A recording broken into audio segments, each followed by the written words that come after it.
2019 সালে 2019 সালের দিকে সীমান্তে নাগরিক হত্যার পরে একটা বক্তব্য দিয়েছিলাম, আমার সীমান্তে মানুষ মরে আর তোমরা ভাই বোন মারাও। তো এই বক্তব্যটা অনেক প্রশংসিত হয়েছিল যে মানুষ মারছে, তোমরা ভাই বোন সম্পর্ক, স্বামী স্ত্রী সম্পর্ক করছো। আজকে আমি একইভাবেই বলছি, আজকেও স্বর্ণা দাসকে মারা হলো, জয়ন্তকে মারা হলো, এখনও তো অনেকেই এই অবস্থাতেও ভারতকে বন্ধু মারাচ্ছে, তাই না? তাহলে হাসিনা ভারতকে ভাই বোন মারালে সমস্যা, আর এখন বন্ধু মারালে সমস্যা নাই, তাই না? কেন বলছি যে আমরা সেই সকল দলকে অনেক পছন্দ করতাম, কিন্তু যখন দেখি আমাদেরই পছন্দের দল সংগঠনগুলো এই সীমান্তে নাগরিক হত্যার সঙ্গে জড়িত ভারতকে বন্ধু বলে সম্বোধন করছে, তখন আমাদেরই অন্তরটা ফেটে যায় যে আমি কাকে ভালোবাসলাম। আমি তো বিশ্বাস করি ওই সকল রাজনৈতিক সংগঠনের কর্মীরাও কষ্ট পাচ্ছে যে তাদের নেতারা এরকম উন্মাদ কেন হলো, উন্মাদ হয়ে ভারতের দালালি কেন করছে। আমি তো নিজেও খুঁজে পাই না যে ভারতের এরকম দালালি করার কারণটা কি। ভারত কি দিয়েছে আমাকে যে আমি দালালি করছি? এই যে গণ অভ্যুত্থান হলো, এই গণ অভ্যুত্থানে ভারত সহযোগিতা করলো না অসহযোগিতা করেছে? অসহযোগিতা করেছে না? দীর্ঘ ভোটাধিকার বঞ্চিত হওয়ার সময়ে আমেরিকা সহযোগিতা করেছে না অসহযোগিতা করেছে? অসহযোগিতা করেছে। এবং সর্বশেষ যে নির্বাচন, এই নির্বাচনেও সর্বশেষ যে নির্বাচন, এই নির্বাচনেও ভারত এবং আমেরিকা সমঝোতা করেছে হাসিনাকে ক্ষমতায় রাখার জন্য।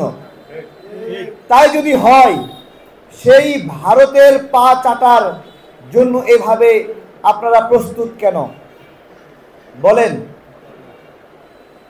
আমরা যেটা দেখছি, একটা দৌড় প্রতিযোগিতা শুরু করেছে রাজনৈতিক দলের বড় বড় নেতারা। সে দৌড় প্রতিযোগিতা হলো কে কার চেয়ে দ্রুত গিয়ে ভারতের পা চাটতে পারে, এবং যে সবার আগে গিয়ে পা চাটবে, বিষয়টা এরকম, সে জয়ী হবে। এইটা আমরা খুবই লজ্জা পাচ্ছি। আমাদের কথায় কষ্ট পাচ্ছেন যারা, তারা আমার কথায় কষ্ট পাওয়ার চেয়ে আপনাদের নেতারা যারা এই ধরনের আচরণ করছে তাদের কথায় একটু কষ্ট পান। ভারত স্বাধীনতার পর থেকে কোন সময়টার জন্য বাংলাদেশের সঙ্গে বন্ধুত্বপূর্ণ আচরণ করেছে? এই যে গণ অভ্যুত্থান হলো, এই গণ অভ্যুত্থানের পরেও ভারত আমাদের সঙ্গে বন্ধুত্বপূর্ণ আচরণ করছে কিনা? গণ অভ্যুত্থানের পরে দুইজন নাগরিককে গুলি করে হত্যা করেছে কিনা জিজ্ঞাসা করছি। এই যে আমাদের শাহবাগে হিন্দু ভাইরা বিক্ষোভ করছে, আমাদের গয়েশ্বর দাদা একটা প্রশ্ন করেছেন যে হিন্দু মরলে যদি সত্যি আপনাদের আত্মা কাঁদে, তাহলে আমি তো হিন্দু, আমার ওপর হামলা হলে আপনার আত্মা কাঁদেনি কেন? আপনার আত্মা এরকম বৈষম্যপূর্ণ কেন? আপনার আত্মা এরকম পক্ষপাতিত্বপূর্ণ কেন? প্রশ্নটা সঠিক করেছে কিনা জিজ্ঞাসা করছে। তারপরে স্বর্ণা দাস মরল, জয়ন্ত মরল, মারল হলো ভারত। সেই হিন্দু আন্দোলন থেকেই ঘোষণা করা হলো যে তোরা ভারতের সীমান্তে গেছস কেন? মানে ভিকটিমকে ব্লেমিং করছে যে তাদের যাওয়াটাই অপরাধ ওখানে। এইটা কিরকম নির্লজ্জতা এবং পক্ষপাতিত্বপূর্ণ। ভারতের কাছে এরা এদের কলিজা এবং আত্মা বন্ধক রেখে এসে বাংলাদেশের সকল সুযোগ সুবিধা ভোগ করছে। এই লজ্জা, এই নির্লজ্জতা আমাদের মাথা হেড করে দেয়। যেই সময়ে মানুষ আনন্দে উদ্বেলিত হলো যে হাসিনার পতন হয়েছে, আমরা বাংলাদেশ নতুন করে বিনির্মাণ করব, সেই সময় একের পর এক ষড়যন্ত্র করছে কারা? এই ষড়যন্ত্রের পিছনে সঠিক কারণ এবং ব্যক্তিগুলো যদি আমরা নির্ণয় করতে না পারি, তাহলে আমরা আসলে সেই ভূত খুঁজতেছি। ভূতকে কোনোদিন পাওয়া যায় না, কিন্তু যখন ভূত নির্দিষ্ট হয়ে গেল তখনও যদি আমরা ভূতকে না ধরি তাহলে আমাদের চেয়ে পোড়া কপালে আর কেউ নাই। আমাদের এখানে সাভার এলাকায় অসংখ্য গার্মেন্টস রয়েছে। এখন এই সরকারের উপদেষ্টাদের অনেকে বলছে এই গার্মেন্টস অস্থিতিশীলতায় নাকি ভারতের হাত আছে। আমরা তো 2 বছর আগে থেকে এটা বলে আসছি যে গার্মেন্টস অস্থিতিশীল করছে ভারত। বাংলাদেশের অনেক কোম্পানিকে ভারতের ব্যবসায়ীরা কিনে নিয়েছে। তারা আন্তর্জাতিকভাবে যে কোটা পাওয়া যায় পোশাক শিল্পে, সেই পোশাক শিল্পের কোটাকে একবার ভারতের কোটা দিয়ে ব্যবহার করে, আরেকবার বাংলাদেশের কোটা দিয়ে ব্যবহার করছে। অর্থাৎ আমাদের রেমিটেন্স, আমাদের রিজার্ভ সমৃদ্ধ করার যে শিল্প মানে গার্মেন্টস শিল্প, সেটাকে তারা পুরোপুরি তছরূপ করছে। সবাই আমরা জানি, সবাই আমরা বুঝি, বক্তব্য দিচ্ছি। আমার কথা যে সকল উপদেষ্টারা বুঝতে পারলেন ভারত হস্তক্ষেপ করছে, তা এই ভারতীয়দের বের করার জন্য আপনি কি কি উদ্যোগ নিলেন? মানে ভারতের হস্তক্ষেপ আছে, এটা আমিও বলছি। তা আমিও বলছি আমি তো ক্ষমতায় নাই, ক্ষমতা না থেকে বলছি। আপনি ক্ষমতায় থেকে বলেন কেন? আপনি তো বলার দরকার নাই, আপনি বের করে দেন। আমার মতো আপনি যদি দাবি জানান তার মানে আপনার ক্ষমতাই নাই, তাই নয়? এটা তো স্পষ্ট।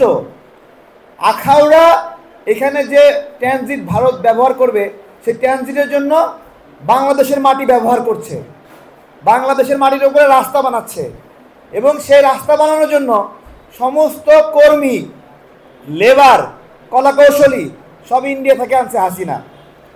হাসিনা পালায়ে গেছে, ওই কর্মীরাও পালায়ে গেছে, রাস্তার কাজ বন্ধ আছে।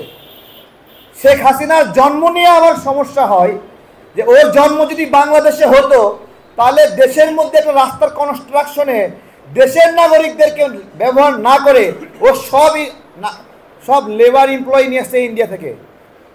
ওর জন্মে কতটুকু সমস্যা চিন্তা করতে পারেন।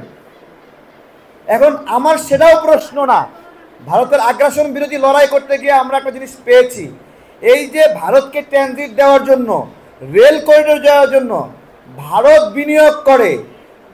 বিনিয়োগ করে বুঝলাম যে ভারত রেলপথ বানাচ্ছে, ওই রেলপথ ভারতের, এটা বুঝলাম। এখন ওই রেলপথের নিচে যে মাটি, ওই মাটি ঢাকার। আপনারা কি পাগল হয়েছেন? ওই মাটিতে আপনি ওই মাটি দখল নিতে পারবেন? বলেন, বলতে পারবেন এই মাটি আমার, এই মাটিতে আমি রেলপথ তুলে দিলাম? বলতে পারবেন? তার মানে কি আদতে আপনি রেল ট্রানজিট দিছেন, কিন্তু বাস্তবে আপনি ওই অংশের জমির মালিকানাও ভারতকে দিয়ে দিচ্ছেন। আমরা যে আতঙ্কে, কেন আতঙ্কে বুঝতে পারছেন না? শেখ হাসিনা বাংলাদেশকে কি পর্যায়ে বিপদে ফেলেছে ভারতের সম্পৃক্ততার ক্ষেত্রে। সেটা মংলা পোর্ট বলেন, চট্টগ্রাম পোর্ট বলেন, রেল করিডোর বলেন, মৈত্রী ট্রেন বলেন, বাংলাদেশের ভিতরে ট্রানজিট বলেন, সামগ্রিকভাবে ভারতকে এমন একটা অ্যাক্সেস দিয়েছে যে আর কিছুদিন ক্ষমতায় থাকলে বাংলাদেশ ভারতের একটা অঙ্গরাজ্যে পরিণত হয়েই যেত। কিছু করতে পারতেন না। দেখেন, এই বাংলাদেশে যখন নাগরিকরা দখল নিল, সেই সময়েও এইখান থেকে শেখ হাসিনা হেলিকপ্টার ব্যবহার করে ভারতে চলে গেল, বাংলাদেশের ল্যান্ডাই ব্যবহার করলো। তাহলে কতটুকু এই প্রশাসনের উপর কর্তৃত্ব রয়েছে। অনেকে বলছে সীমান্ত হত্যা বন্ধ হয় না কেন? সীমান্ত হত্যা বন্ধ হবে কিভাবে? যেই বিজিবির সেট আপ রয়েছে ওটা হাসিনার সেট আপ। ওই বিজিবির কর্মকর্তাদের পদ পদবি চেঞ্জ না করা পর্যন্ত ওই বিজিবি সীমান্তে নাগরিক হত্যা হলে সেই বিএসএফের দিকে একটা গুলিও ছুটতে পারবে না।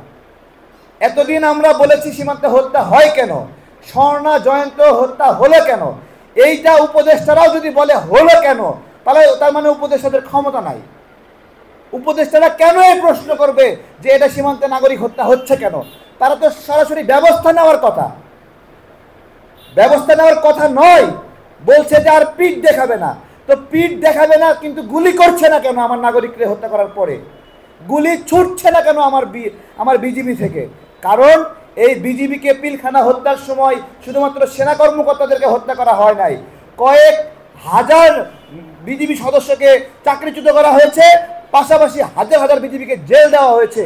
যাদের চাকরিচ্যুত করা হয়েছে, যাদের জেল দেওয়া হয়েছে, তারা প্রত্যেকেই ছিল সাহসী বিজিবি এবং তারা হত্যার সঙ্গে জড়িত নয়।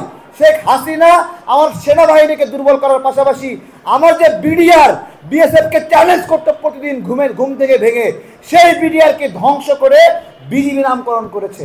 তাই আমার এই বিজিবি সীমান্ত হত্যাকে চ্যালেঞ্জ করতে পারে না। প্রিয় ভাই ও বন্ধুরা, ভারতীয় আগ্রাসন বিরোধী লড়াই এত সহজ না।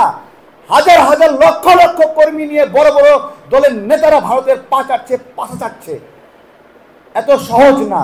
এই লড়াই যদি আমরা করতে চাই, প্রথম শর্ত প্রত্যেকটি সহযোদ্ধা সদস্যকে পরস্পরের বন্ধু হতে হবে, একবারে আঠার মতো লেগে থাকতে হবে।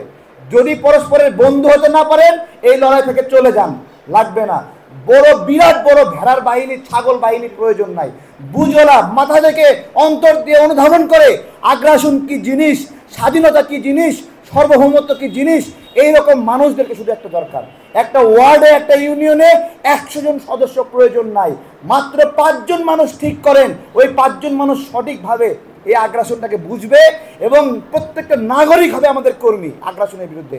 তাদেরকে রেজিস্টার্ড কর্মী বানানোর কোনো প্রয়োজন নাই, অলিখিত হবে প্রত্যেকটা নাগরিক আমাদেরকে সমর্থন করবে এবং সহযোগিতা করবে। আপনারা শুধু নাগরিকদেরকে বুঝান এই আগ্রাসনের বিরুদ্ধে লড়াই কেন জরুরি, কেন ভারতীয় পণ্য বয়কট করা জরুরি। প্যারাশুট তেল ভারতীয়, 2 দিন আগেও বয়কট করলাম, এখন আবার সেই শোক ভুলে গিয়ে আমরা আবার কিনছি। রূপচাঁদা ভারতীয় তেল 2 দিন আগেও বয়কট করলাম, এখন শোক ভুলে গেছে, এখন আবার কিনছি। হিমালয়া আমলা ভারতীয় কসমেটিক্স 2 দিন আগেও বয়কট করেছি, এখন শোক ভুলে গিয়ে আবার কিনছি। হুইসপার ন্যাপকিন, এটা 2 দিন আগেও বয়কট করলাম আমাদের মায়ের বোনেরা, আজকে শোক ভুলে গিয়ে আবার করছি।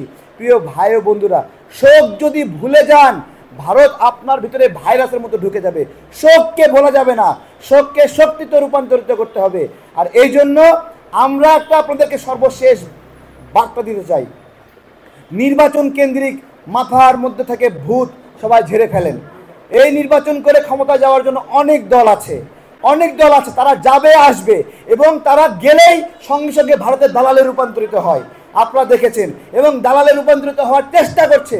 সুতরাং এই কেন্দ্রিক চিন্তা থেকে ঝেড়ে ফেলে আমি আপনাদেরকে আশ্বস্ত করছি, প্রত্যেকটা গ্রামে গঞ্জে সব জায়গায় যদি আমরা ভারতের আগ্রাসন বিরোধী বার্তাটা পৌঁছায় দিতে পারি যে আমরা কি করছি, কিভাবে রাজনীতিতে হস্তক্ষেপ করলো। আমার এখানে প্রতি বছর বন্যা কেন হয় জানেন? এই আমাদের এখানে যদি বন্যা না হয়, ভারত না খেয়ে মরবে। এই থিওরিটা আপনারা বোঝেন? কেন না খেয়ে মরবে? বাংলাদেশের চারপাশে ভারতের রাজ্যগুলোর মাথাপিছু আয় বাংলাদেশের অর্ধেক, এবং তারা ভারতের এই নাগরিকরা বাংলাদেশে পণ্য বিক্রি করে চলে। এই পণ্য বিক্রি যদি না হয়, আমরা যদি না কিনি, তাহলে তাদের এই পণ্যগুলো বিক্রি হবে না, তারা না খেয়ে থাকবে।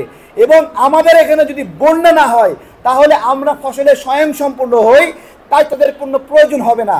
আর এই জন্য তারা প্রতি বছর শিডিউল করে করে বিভিন্ন এলাকা প্লাবিত করে, আর সেই এলাকার জন্য আমাদের এখানে পণ্য বিক্রি করে। এই প্লাবিত না করলে ভারতের পণ্য বাংলাদেশে বিক্রি হবে না। এটা একটা ভারতের দীর্ঘমেয়াদী শত্রুতা, সেটা বিজেপি না, কংগ্রেস না। বিজেপি বাংলাদেশের শত্রু, কংগ্রেস বাংলাদেশের শত্রু, এবং ভারতের প্রত্যেকটি নাগরিক বাংলাদেশের শত্রু। এমনকি ভারতের সেই কাঁটাতার, বালিকণা, গাছ, আকাশ, বাতাস প্রত্যেকটি বাংলাদেশের সঙ্গে প্রতি মুহূর্তে শত্রুতা করে যাচ্ছে। এই শত্রুকে যদি শত্রু চোখে না দেখেন, তাহলে কোনোদিন বাংলাদেশের মানুষ মুক্তি পাবে না। আপনাদের কাজ হলো প্রত্যেকটা জায়গায় জায়গায় মানুষকে বয়ান পৌঁছায় দেওয়া যে আমরা কেন ভারতের পণ্যগুলো বয়কট করছি, কি কি কারণ, সীমান্তে আসলে কি হয়, আমার বাণিজ্যের উপরে কি আগ্রাসন হয়, নদীর উপরে কি আগ্রাসন হয়, আমাদের কর্মসংস্থানের ক্ষেত্রে কত ভারতীয় নাগরিক আমাদের কর্মসংস্থান দখল করে নিয়েছে। এই সমস্ত বার্তা যদি নাগরিকরা না জানে, তাহলে বুঝবে কিভাবে? ভারত যে শত্রু এটা যদি না জানে, তাহলে ভারতীয় টিভি সিরিয়াল দেখা বন্ধ করবে কিভাবে? এইটা বলে সবাইকে আবেদন জানাই, প্রত্যেকে লিফলেটগুলো নিজের কাছে রাখবেন না, প্রতিদিন কাজ করতে হবে টার্গেট নিয়ে। মিনিমাম 5 জন মানুষকে আমি এই আগ্রাসন বিরোধী লড়াইয়ে সচেতন করব। যদি পারি তাহলে এখানে 200 জন মানুষ মিলে কতজন হচ্ছে? তাহলে 5 জন করে হলে 1000 মানুষ হচ্ছে। প্রতিদিন সাভারে 1000 মানুষকে আপনারা কানেক্ট করবেন এই আগ্রাসন বিরোধী লড়াইয়ে। যদি পারেন তাহলে এই সাভার হবে আগ্রাসন বিরোধী। এবং এটা যদি পারেন প্রত্যেকটা গার্মেন্টস থেকে প্রত্যেকটা ইন্ডাস্ট্রি থেকে ভারতীয় দালালরা, ভারতীয় নাগরিকরা লেজ তুলে পাঠাবে এবং এরা বাংলাদেশের সাথে প্রতি মুহূর্তে ষড়যন্ত্র করছে। এদেরকে ঠেকানোর জন্য আমাদের এই লড়াই জারি রাখা অবশ্যই জরুরি। ধন্যবাদ সবাইকে।